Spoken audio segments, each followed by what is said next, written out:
Hi mga mi, nagpunta nga kami ni Marco sa Walter kasi galing kami kay doktora, and every time na pupunta kami kay doktora, ipinapangako ko sa kanya na pupunta kami ng Walter para lang pumayag siya na pumunta kami kay doktora at hindi siya iiyak kay doktora. At sabi rin kasi ni tatay, ibili ko nga ng laruan. So ayun na nga, kaya kami nagpunta kay doktora kasi pina-check up ko nga pala si Marco kasi inuubo na naman at sinisipon. Kitang-kita niya naman, ayan, habang naghahanap ng laruan ay inuubo-ubo pa.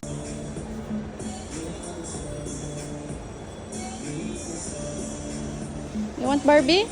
At kaya naman nag-decide ako agad-agad na ipa-check up si Margo dahil nga ganito na ang hinga niya.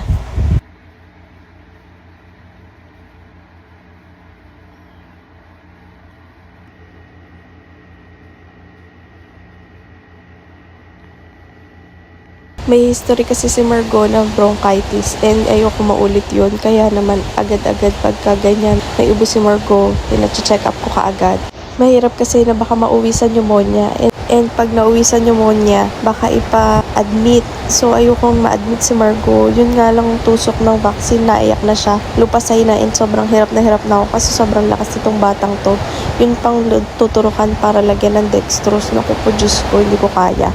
Pero kahit naman ganyan ang nararamdaman ni Margo, may ubo siya, may sipon, and medyo hinahapo, masigla pa rin naman tong batang to. Sabi nga ni doktora, buti siya hindi siya irritable kung yung ibang bata nakayup-yup na lang sa ina. At bago nga kami umuwi, ay dinaan ko muna sa Jollibee, baka sakaling gumaling na. Charing! O, sinong nakarelate? Diba dati ng mga bata tayo, bibili lang tayo ng Jollibee tapos parang magaling na tayo. Jollibee lang pala ang gamot. Etong batang to, nabili ko na ng Jollibee, nabili ko na ng toys, ay hindi pa rin magaling. Charot!